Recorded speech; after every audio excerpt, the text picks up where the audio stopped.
Welcome to the Vertical Go-to-Market Podcast, where you'll discover new opportunities to grow your business from 7 figures to 8 from the world's most successful agency and B2B SaaS executives. I'm your host, Corey Quinn. Today, I'm joined by Ethan Butte. Welcome, Ethan. Thanks so much. Excited to be here. Glad we connected. And I really appreciate your focus around vertical focus. Oh boy, thanks for that. And I cannot wait for our conversation today. It's going to be great. Could you please introduce yourself for those listeners who may not be familiar with you and your background? Sure, absolutely. I've been at a software company called BombBomb for almost a dozen years full time. I was doing project work with the two co-founders for a couple of years before that. I was the first and only marketer for some period of time here. We brought on our CMO. I became VP marketing. We built out the marketing organization. I transitioned for a story that may or may not come up into a chief evangelist role. So that's how I've been serving, for the past 4 years in this context. And I would certainly tell the vertical story is any part of our story of bootstrapping past, 25 million. Awesome. I want to unpack that. Before we do, would you mind unpacking and sharing a little bit about what BombBomb does? Sure, absolutely. We are a software company. We make it easy to record and send video messages. That's the mechanics of it. But really the essence of what we're doing is making it easier to put the messenger back into the message. So much of our digital communication is happening in noisy and polluted digital channels, right? Like email, Slack, text messaging, LinkedIn, social DMs, et cetera. And they're noisy and polluted channels. And faceless typed out text doesn't give people what they really need in so many cases.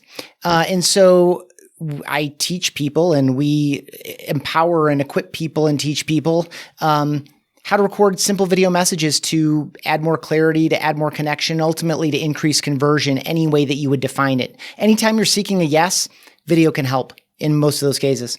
That's awesome. And for the listeners, what could you share about the company in terms of the business today, as far as number of clients or revenue, employees, whatever you're comfortable sharing? Yeah. So when I joined, we were fewer than 10 people.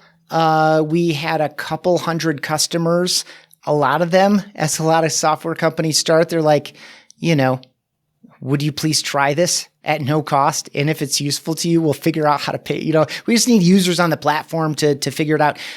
So we started from there. Almost no revenue, almost no customers, almost no employees. Again, it's been a dozen years. They've been a little bit lumpy. There were like fits and starts as goes with any company that has given themselves the privilege and the challenge of bootstrapping. 110, 120-ish people.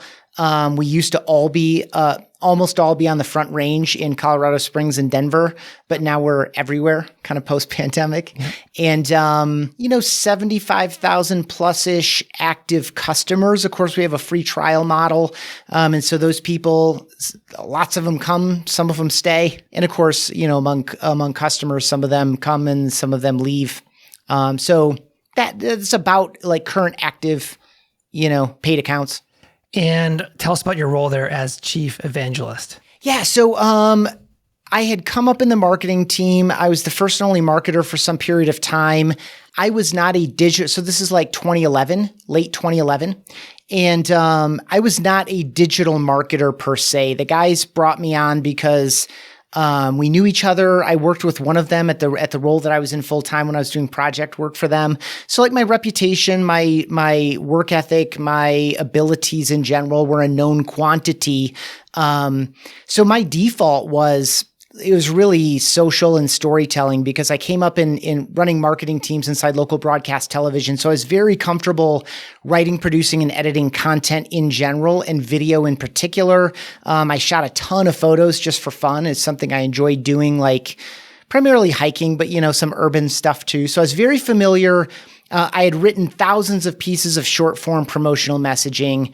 I had worked a lot with video. I was comfortable with photos. And so this all lent itself really well to that era of email, social, webinars, stage presentations, use cases, customer stories, et cetera. Like that was my whole MO out of the gate, was like, who's finding us? How are they using us? And how can I build relationships with the people that are finding success with us, learn more about that and teach it to other people? And so that was kind of like the start of a customer intimacy, a storytelling, and all of this that led to I don't know if you want the whole story of the Evangelist thing, but at this point, I'm untethered from operations. I still sit inside marketing. I'll go as deep as you want on this role, by the way. I love talking about it.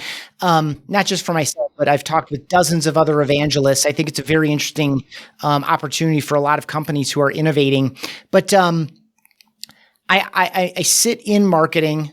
I'm a free agent inside the organization. I'm working with our salespeople sometimes to strategize an account or for direct prospect interaction. I'm working with some of our CSMs and sometimes direct customer interaction there. If we have a stage presentation or a webinar that's been earned or paid for, I will often deliver that. Mm-hmm. I've written both of the books behind me, if to the degree that people are watching. In the context of the work here, I started the first one just out of pure passion alone, but I host our podcast and I guest on a ton of podcasts. Here we're talking about the nature of the business, but more often people are hosting me to talk about video messaging. Why does it matter? What are the trends in it? I've been a part of the entire, video messaging wasn't a thing when we started. This company was legally founded in 2006 before the iPhone existed. But the interesting thing is the original founder's vision is alive and well today in our customer base. And so I'm telling that story arc to the degree that it's useful for people. I'm giving use case prescriptions. I'm doing discovery and diagnosis and prescription in formal and informal settings. And so I'm just a free agent in the organization working internally and externally to advance our perspective on how this can and should be done, why it matters, and that type of thing. What an amazing resource that the company has in you and being able to do that. That's really great. It's a joy. It's a great fit for me. And I appreciate your observation. I hope that everyone around me feels the same way because I would like to keep doing it. Can we dive a little bit into the early days of BombBomb? Maybe when you were joining, you shared with me that one vertical in particular happened to have an influence, a very positive influence in your ability to get to the next level of the business. Could you share with us more about that time and that story? Yeah, absolutely. I'll tell you the story. Probably it'll wind up medium length, just knowing myself. And I think it's super relevant to what you're trying to do here. And then as soon as I kind of wrap it, we can go back into any details that you want to fill in on it. But again, a free trial model. It was a 2-week free trial model. So we were getting, X number of free trials a day back when I joined the company full-time in fall of 2011. And the volume was not such that we could not literally get on the phone and send personal video emails to, or try to get on the phone and send personal video emails to every single person that started a trial and certainly every single person who bought an account. And the questions were, and it was intimate, every morning stand-up was the entire company. And so it was one support person, the 2 co-founders, me, 1 or 2 salespeople that were doing a lot of this, the customer communication. So we, the CTO and his right-hand guy at the time. And so we all were talking about exactly what was going on in the business. And so, the essence of what we were trying to get at from each of our seats was who's finding us? How did they find us? Who are they? What do they do? How are they using us? Is their use of video messaging, is it additive to everything else that they were doing before? Or do video messages replace some of what they were doing before? If it's replacing, why is it replacing? Is it because it's faster and easier for them? Is it because it produces a better result? All of this is just kind of what's going on here, right? Because we were running some paid ads at things like video email and video email marketing, but the volume on it was nil. And so you need to know as much as you possibly can. It's because again, highly innovative. 2011, the search volume on video email or video messaging, I don't think there was any search volume on it. Some of my earliest presentations, again, this is just kind of an aside for context. Some of my earliest presentations, I was talking about marketing through video versus relationship through video. So, and that was just to say, we're talking video in a business context, but completely unlike the way you think. When you think video in a business context in 2012, 2013, 2014, you're thinking lights, scripts, drones, green screens, budgets, timelines, YouTube, to some degree at that time, Facebook, homepage videos, et cetera. You're not thinking, hey, Jeff, it's Ethan. Wanted to reach out and say thanks so much for filling out that form on our website. I'm using that generically. Wanted to introduce myself and let you know that I'm the person who wrote that thing. I would love for you to get into that. And if you have any questions about it at all, just reply to this email. I even included my phone number down below. Just reach out. In the meantime, thanks so much. Hope you find it helpful, right? Like that is not writing and scripting a video, but that's what everyone thought when you start talking about video email. They're like, oh, I can just take these videos and you can take that YouTube video and put it into email and send it to the people who've given you, permission-based email addresses. It's another channel, but that's not exactly what it is from the way that we were viewing it, again, consistent with the founder story. So one week, we keep hearing the same name on the phone as we're talking to people. We doubled or tripled free trial lead flow that week. It's like maybe a Wednesday or a Thursday. We're like, we are up this week. It is amazing. Like, why is this happening? Like, that's the other thing you want to know. And by the way, it's typically not getting mentioned in some article on some website, like it's just not, some of that happened for us too, but there's it's just so short run, as a benefit. So a sustained thing. And we kept hearing this guy's name on the phone, this guy named Steve Passanelli. So one of our co-founders picked up the phone and called him and was like, hey, man, thank you. We keep hearing your name on the phone this week. Like, how'd you find us? What's going on for you? And he and a buddy of his were selling software into the real estate community. CRM was the main product of theirs, but they were selling other things as well. And so these two sales guys were clever enough back then to start a Facebook page, start an email channel, et cetera, doing tech reviews for real estate agents and real estate broker owners.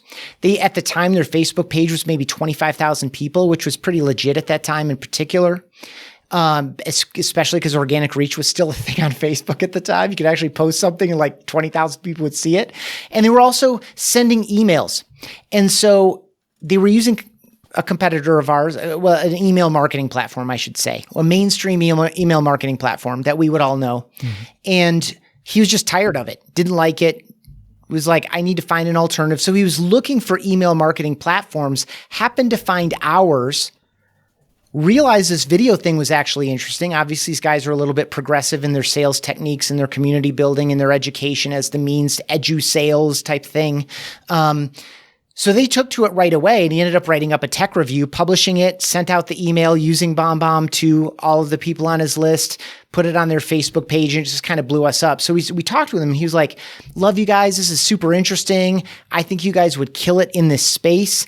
The next big event is, and by the way, we'd seen some real estate, like industry was one of our drop downs on all of our forums. We'd seen a little bit of momentum there anyway, but this was just like the dumb, stupid, obvious, you should go in this direction, or you at least need to experiment in this direction. It's like the next big event is in February. You should reach out. You should be there. So we muster up the cash. We take everyone who's not answering a phone on a daily basis, put them on a flight to Orlando to the Orange County Convention Center, and we functionally triple the business in 3-4 days of hand selling on the floor. And our process was garbage. I mean, the next show we went to was way faster and better. It was so crazy that it got to a point where people were handing us a business card and a credit card. Hey, I can't stand here and wait to get signed up anymore. I need to go to this next session, but I'll be back here in 1 hour and just give me my credit card back, but sign me up. Wow. Like that's how crazy it got. Wow. I want to back up just a little bit. So what you shared was you were doing you were advertising online before you noticed about the trend in real estate from the free trial lead flow. Before that happened, how were you marketing the software in general? Yeah, it was really, and this was before our mobile app. This was even before we had a live in-app recorder, which sounds crazy in hindsight because anyone thinking about video email or video message now is like, yeah, I just record that in Gmail, or I just record that in the mobile app, or I just record that in the web app, or I just record that in the Chrome extension, or whatever the case may be. But we didn't even have that at the time. So it really was a video email marketing platform. And so the idea was, put yourself into your email marketing. Right? Be there in person when you can't be there in person. And it wasn't as direct and personal and one-to-one at that time because it was really designed as like a MailChimp or a Constant Contact, but with video baked right in, right? So the whole process of making it and sending it is under one roof. All of the analytics are under one roof. The opens, the clicks, the video plays, kind of like a relationship score / lead scoring. It was not lead scoring because it's not a full CRM, but like, people get points for engaging with your messages. So you can easily quickly see like who are my most engaged on the send and who's the most engaged in this list. And then who's the most engaged across all my lists. Like that was the spirit of it in the beginning. So it really was video email marketing. And we had some relationships in nonprofit. And so we built a couple nonprofit integrations. The trick there, this is actually interesting for the vertical story. I didn't even think about it coming into this conversation, but we had a lot of relationships there too. And by the way, Steve Passanelli wound up becoming our chief marketing officer several years later. That's a great story. I love that. Put a quick call back there on that. But so we had a lot of relationships in nonprofits. And so we went to a couple conferences and built a couple of integrations. And the trick there was, it was just a much harder sale.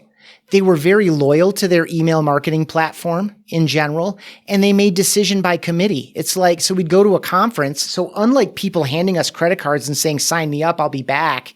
I like you and trust you enough in our 5 minutes of conversation to give you my credit card physically, like not give you my credit card number, like Amazing. Here's my credit card, sign me up, I'll be back. In contrast, some of the early events I went to in my first month on the job, people were like, this is amazing. I can see all these great ways to use it. This is a great way to engage our community and engage our audience and to do small group communication. And this is fantastic. You know what? Let me go back. And they weren't saying this, but this is functionally what's happening. Let me go back to my organization next week and see if I can run this by a committee of 10 people and get them all to agree to change vendors. Like it was just so slow. And we also had a nonprofit discount. So it was, it was less money to start with. And it was just that's part of this vertical focus as well. It's not just where's the exact product market fit, like who can get the most value from this platform. That is part of it. But if I would guarantee that a number of your listeners, whether you're in a software company or an agency or something related, that what you do, like the actual functional delivery of your product or service, could serve all kinds of people. One of the things I like to say is that I sincerely believe, it's the reason I've been here so long, one of them, I sincerely believe that everyone working professionally can and should have video messages as part of their communication mix because it takes the best of what you and I are doing right now, Corey, which is like a live video call. Best is in person. Third best, I guess, would be a phone call, like live synchronous communication, real human to human interaction. It takes a lot of that quality, but packages and delivers it with a speed, convenience, and asynchronicity of email, Slack, text messaging, LinkedIn, et cetera, right? So it lives in a perfectly unique zone between those two communication functions. So it's like everyone should have this, but you can't go to market that way. And and this happened all the time. New employees would come like, oh, you know what? I've got a couple friends that run veterinary clinics. We should definitely be in that space. I can think of 10 use cases. Like, give me 30 seconds and I could come up with 10 more. But the answer is no, And so, and part of that, so there are other factors involved. Yeah. I'd actually be curious to give it back to you here and see what other factors come to mind for you. But certainly how people buy and how and this actually kind of bit us a little bit with real estate in a way that we may or may not have time to get to. How people buy is one of a number of other factors besides could people get legit value in a 5x, 10x, 100x ROI on their spend with you? Like that's not the only criteria for what vertical is a good fit because all the verticals fit us that way. So that's a great lead in to the question, how as let's say a listener is an agency who has taken more of a broad market approach and they have their employees who are saying, you should be in veterinarian, you should be in legal. And there's all these really great ideas. How do you navigate that? And what is the process that you took through BombBomb and you shared a little bit about this, but or would you recommend the listener take when they're considering evolving their business into more of a vertical approach? Yeah. So, I mean, for us, it was a long learning process. It was so Bootstrapped company, people want to give us money. It makes sense. We see the use cases. They seem unlike that other kind of group that I mentioned, ready and willing and able to make quick decisions. And so we ended up spending the vast majority of our discretionary time and money over the next 3 or 4 years or so focused exclusively there, going to all the conferences, meeting all the companies and brands, getting access to the executives in those companies, meeting all the coaches and consultants and influencers in that business, and really just building our network and relationships in that space. And so to turn that into an answer to your question, I think, who do you all enjoy working with? Who are everyone, a lot of these people will give you money and a lot of people are getting value, but you personally enjoy or feel better about, your team feels better about some accounts and companies than others. What's consistent about those? It may be vertically based, it may not. That's another caution, by the way. I mean, our vertical focus over the years causes us to think a little bit too narrowly sometimes when we're trying to solve a problem and we look at all of this data and we chop it by vertical. And you start looking at it that way a little bit too much. So it may not be vertical that is what fits in that zone. Another one is, where do you have relationships? Another one is for your business development people or your leaders or your founders or the other people that are going to be doing a lot of this advancing in a vertical or in an industry or in a community or in a network of some kind. Look at the next 5 conferences coming up. Which ones get you really excited? Which ones would you actually want to attend? Which ones, if you're hosting a podcast, let's say, and you're talking with people in a variety of industries that you serve, look back at those episodes. Which ones did you enjoy the most? Which ones did you learn the most? Which ones felt like a more natural fit for you? I mean, some of this could be done from a quantitative perspective, Who spends the most on initial take? Who stays the longest? Who puts in the fewest support tickets requests? Who doesn't treat the world like it's on fire all of the time and so they're easier to work with? And what are the hard costs associated with that? So you could look at it quantitative, but there's also a qualitative side too, because this is a privilege you're giving yourself. In some cases, it's a necessary decision you need to make. In other cases, you're privileged in that you can be of legit service and value. You can package and price what you offer in such a way that a lot of people will want to have that conversation with you. So you have the privilege in that case of saying, but what do we really want to do? If I have to do this 7 times out of 10 in a particular way with a particular type of person or around a particular type of problem and solution and opportunity, where do you want to do that? Now, that wasn't the decision we made. We were like, cash flow. We need cash flow. We're a bootstrap business, so we're selling more annual subscriptions than month to month and incentivizing that so that we have cash, And so for us, it was like, a situation of opportunity. But in the way that you phrase that question, I think if someone has the ability to look at what's worked, what hasn't worked, what they like, what they don't like, where the best margin is, again, and there are a number of levers around margin, that's a privilege and that's a great exercise. Even if you're not thinking about verticalizing right now, A, you probably should. B, you probably are because you're listening to this podcast. And C, regardless of whether that's true or not, it's a totally useful exercise. Let's jump back into those 3 to 4 years back when real estate, when real estate was it sounds like it was a primary focus or one of the primary focuses from a go-to-market perspective for the company. What did you do in those 3 to 4 years to really build those relationships, to build the authority and build the momentum in real estate? Yeah, we went to a ton of events. We partnered up specifically with a couple of particular brands. We got involved in a lot of the National Association of Realtor stuff. We went to their events, built a lot of relationships there. I was running a lot of our marketing or almost all of it in that period. And so I would cut the newsletter into 6 segments, 3 of them real estate, 3 of them not real estate, 3 of them real estate, 3 of them everybody else. And it was like what I called pre-trial. They had engaged with us on a webinar or they subscribed or they downloaded some of our content or we met them at an event, like pre-trial, customer, and expired trial. We followed Canadian anti-spam law and then eventually GDPR to kind of like figure out how to manage that properly and when to let people go and how to do good lead scoring to let people go. Anyway, So that was one of them. And so you would stack stories differently. You might put something in one and not in another. You might prioritize one over another. In one, you might emphasize the fact that this is a real estate agent that we're telling this story about. In the mainstream one, it's a sales producer, who happens to be a real estate agent.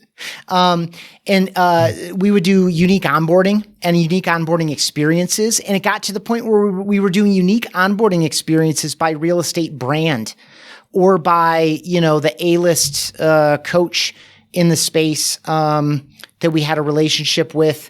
We had a unique onboarding for all of his people. I'm curious, and so, just real quickly, Ethan, so what was different about the real estate version of the onboarding versus everyone else? I'm curious. Use cases. We gave them thank you for the detail question there. Very specific use cases and written in their language, acknowledging the fact that they are a real estate agent or a broker owner, and giving them, putting it in their language. And some of it was like, we teach this all the time. We've been teaching it this way for 2 years, but we're using the exact same. So everyone approximately is generating leads. Some people are generating leads from their current customer base or their network as the dominant source. Other people are doing online lead gen as their dominant source. Those were 2 tracks of training and education within real estate. And so we would speak a lot of the same use cases that we would outside those bounds, because everyone needs to generate leads. Everyone is setting appointments and following up after appointments. Everyone is trying to become the choice against a direct competitor or against the biggest competitor of all, no decision. There are video use cases along that whole track, but you can speak it in real estate lingo, or you can speak to it in general business lingo. So we decided to do both, and try to get it to the right people as often as possible. I'm going to ask kind of a strange question, but how has specializing in real estate back then, specifically, what impact has that had on your ability to generate more real estate clients versus if you were just a generalist?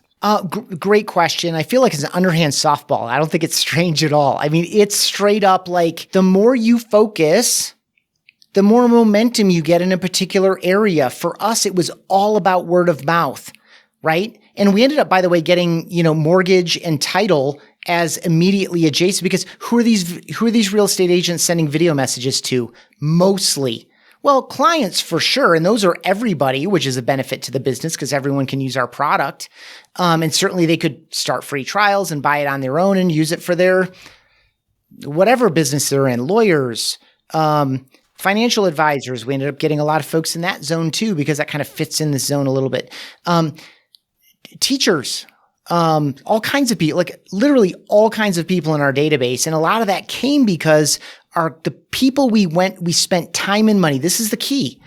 Where you have time and money, and that's why I use the word discretionary. There are things you have to do to run the business. There are things that you'll accept as you like, and we're a low cost product, right? So the dynamics are going to be different for different people. But by focusing on this group, we got other groups adjacent as a consequence, and we had all of this momentum and word of mouth. It's not a gross overstatement. It may be an overstatement, but it's not a gross overstatement to say in 2013 to 2015, our brand name was synonymous with video in real estate. That's great. And you don't get there by dabbling. You don't get there by hedging. Where we had a choice about, okay, there are 4 events that we would think would be good for us in Q3, let's say. Which ones are we going to go to? Well, where are our best, which ones are in real estate and which ones aren't? Where are our best friends, whether that's a brand, a thought leader in a brand, a coach or a consultant who has a massive following and they have a stage presentation and they've told us that they're going to make us in video messaging part of that presentation. That stuff doesn't happen unless you focus, and you can't leverage it unless you focus. And so where you have discretionary time and money, you're not going to turn down inbound leads in most cases, unless it's just a terrible fit. And the way our product and our product experience works, we're not turning anyone down. Anyone can come in and try it and buy it on their own.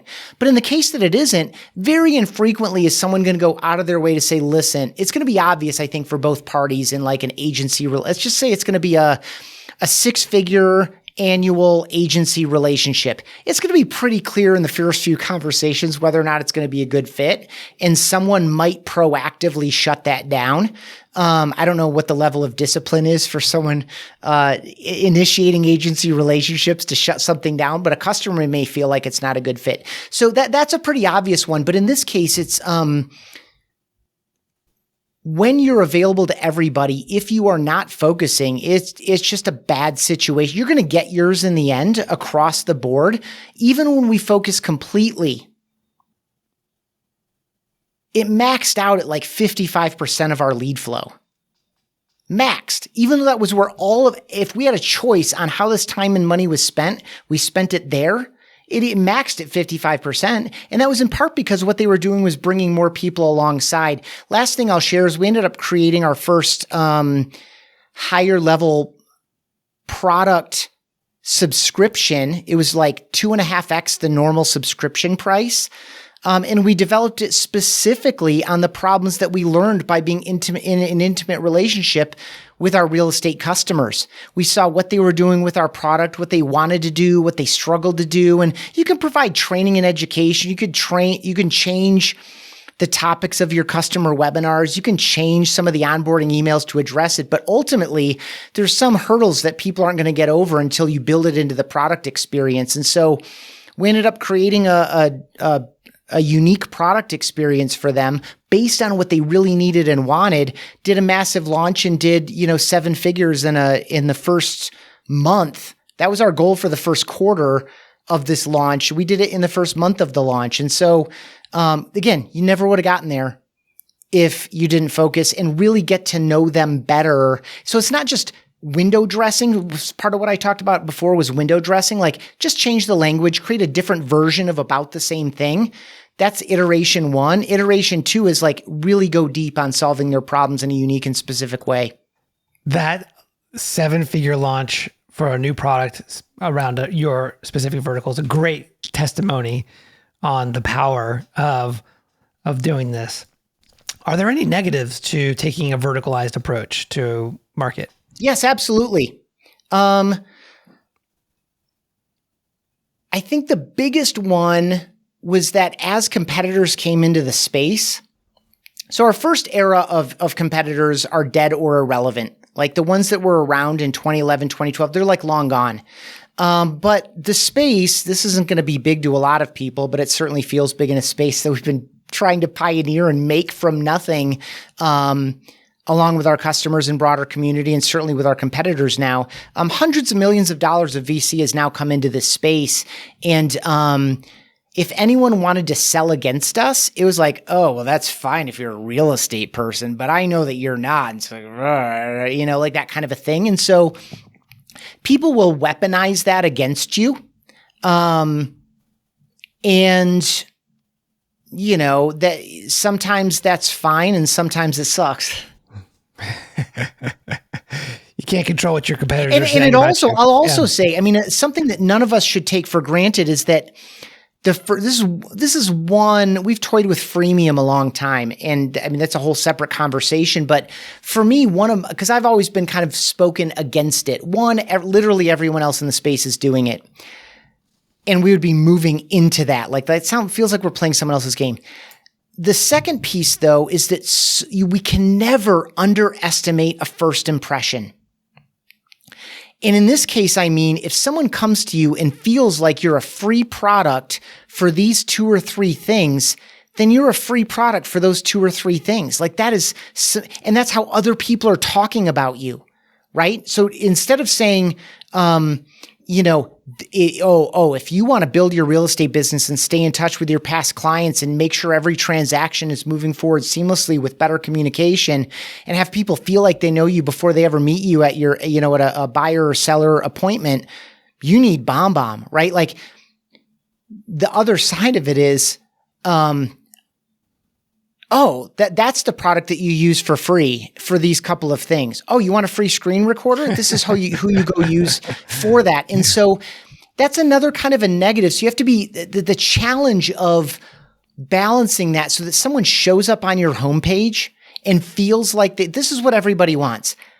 I feel like I know why I'm here. I feel like I'm welcome here. I feel like I know what the next steps are. I feel like I know why I want to take those next steps. It's just basic psychology. And so it becomes a really difficult balancing act to say, oh, are you a real estate agent or not a real estate agent? Because we'll talk to you differently both of those ways. I don't know there's tech that will help you do that more gracefully today than certainly back then, but there's a chance that you can make some people feel unwelcome because you're maybe they jumped into the wrong track, right? So I used to write stupid code that would identify some of the keywords and email addresses where if they didn't self-identify as real estate, I could still bring them in and give them real estate oriented stuff.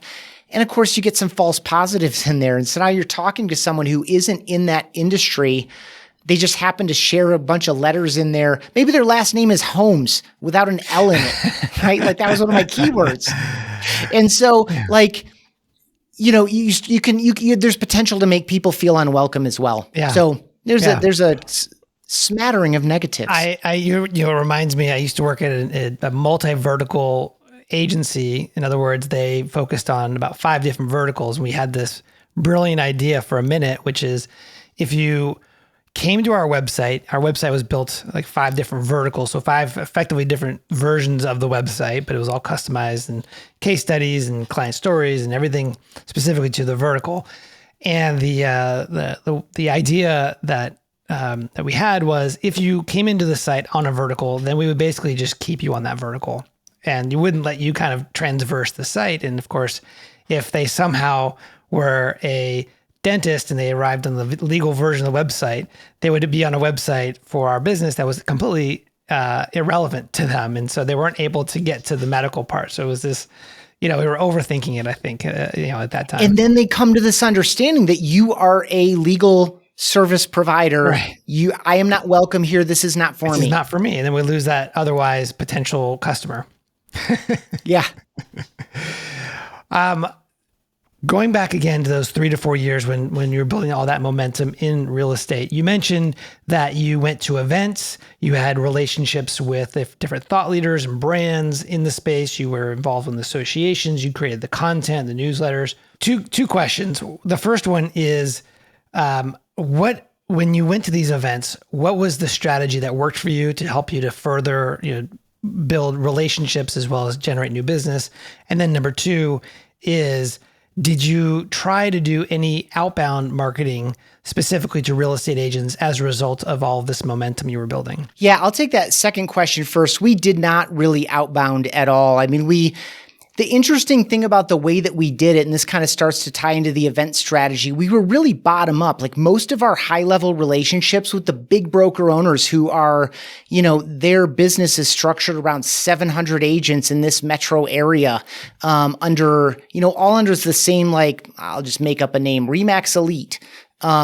But it's actually like 8 different offices. And like we would make our way up in those. And we did some unique, like there's a guy up in Denver. He loved us. He gave us a great voice into the business. And some of the precursor to that product launch I mentioned was a problem we were trying to solve for him experimentally across his 650, 700 agents. And so that ended up being this thing that we deployed in a slightly different way to everybody. So we were really bottom up.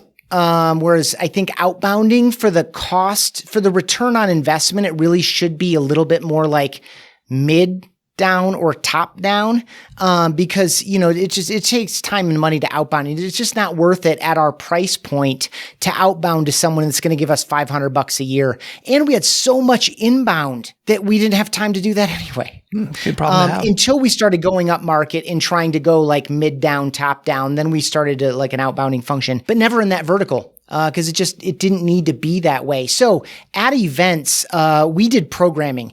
When we were just killing it and just really had it dialed in, we were buying 20 by 20 booths. We would put the biggest TV as high up as we could in one corner of it. We would do seating with an aisle down the middle. We would have one session that was about 15 to 20 minutes long, and we'd run it at the top and bottom of every hour. By the time we went to that event the second or third or fourth time, and we had a lot of customers there too, who would come by, and some of them would like hug us and like, what's going on, what's new, etc. We would do specific programming. So from 1 to 2 and from 3 to 4, we're going to do like a more advanced strategy or a new kind of like feature set introduction. But we would communicate that in advance. Hey, Keller Williams, we would go to the 2 big Keller Williams events every year. We'd send an email to literally every Keller Williams person in our database, customer, past customer, expired trial, etc. If you're going to be at this event, you're going to want to check this out. Click through and we'll give you the schedule of events. And we would I'll blend in a couple of other strategies here. We would give them our programming in the booth, right? So they would know that 2-3 hours a day, they would know the hours that we were open, like as the whole, trade show floor is open.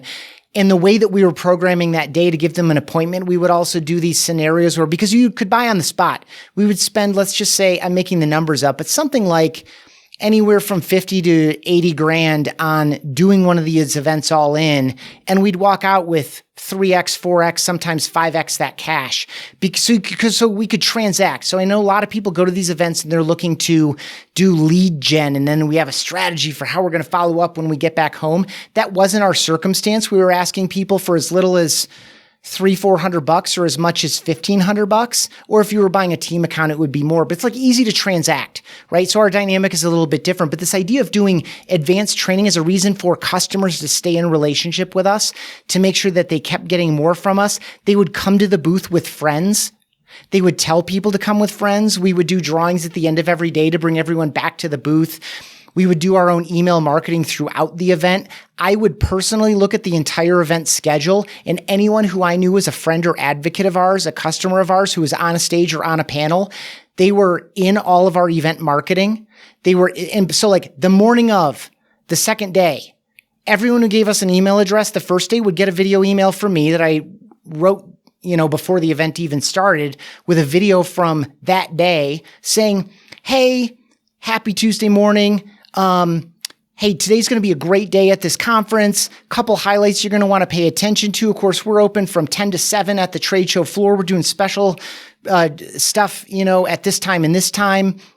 And you're not going to want to miss, someone who we really respect, at 3 o'clock at this thing. They're going to be talking about X, Y, and Z. Come back and see us if you have any questions. If you haven't signed up, the special's good through the end, like this kind of a thing. And it would also show up in all the social. I would get to those breakout sessions, those panels, those keynotes, and shoot photos and videos. It would be in our social media. It would be in our post-event video highlight thing where the brand that hosted us was the superstar. All of our friend vendors were characters in it. All of our customers were characters in it. You would drop in little clips from testimonials you're shooting on the spot. Like we were just, anyway. That was super fun. We did a lot of really good stuff. It was it was great. We killed those events. That just as you were sharing all that, first off, I think that is fantastic use of the space, the investment of being there, and also your own technology, right? You're leveraging that as a part of the. That's another benefit too. Yeah. I think that's brilliant. I have. My last company, we would do 100 events a year. We did a ton of different things at conferences, experiences, things to create shared memories, all those things. And we never did that. That took that approach of the programming. I think it's fantastic. Really, really cool idea for the listener. A reason to hang out with us and get to know who we are as people. And that's where it's at. Yes. Yeah. And B2B, it's, people love to do business belly to belly, as they say. Yeah. I prefer face to face, but I know exactly what you're saying. Belt buckle, belly to belly, face to face, all the same thing. Yeah. So totally. It is. As we're sort of wrapping up here, Ethan, is there anything else you wanted to share with regard to the story of BombBomb leveraging this momentum in real estate to help to build sort of overall momentum for the company? Yeah, I'll say it's challenging to juggle, to respect everyone. We've since, commit, I mentioned there's a window where we did this. It's, I personally feel like someone who's just like overly emotionally invested in what we're doing in addition to intellectually engaged, and functionally engaged. It's you'll start to feel like maybe you're walking away from the person who invited you to the dance as you start entertaining other motions and other opportunities and things like that. That can be difficult. It can be confusing for the company a little bit.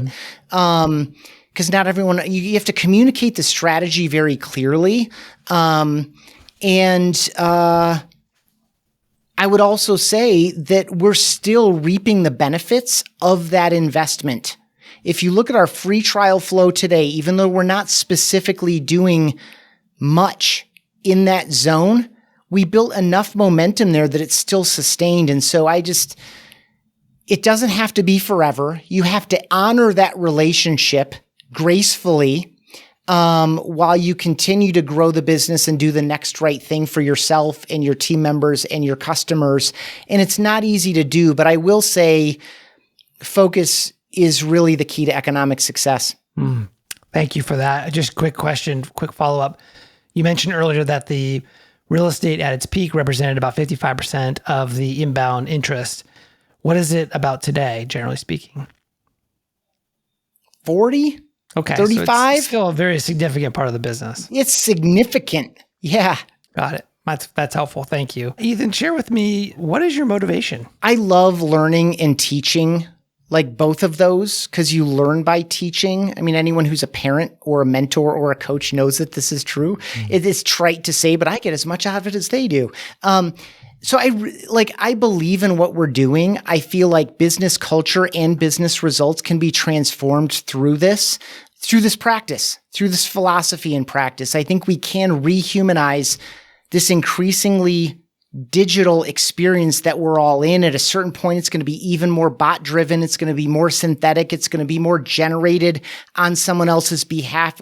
We're going to lose some of the human touch. We're going to lose some of the human voice, not among people who deploy the technology the best, but most people aren't. Yeah. So like the best of the best, you're going to find like a beautiful balance, right? But most people aren't. So the noise and pollution in these channels where we're trying to connect and communicate with people in meaningful ways, again, belly to belly, face to face, referral by referral is really how business is done best. Always has been, always will be.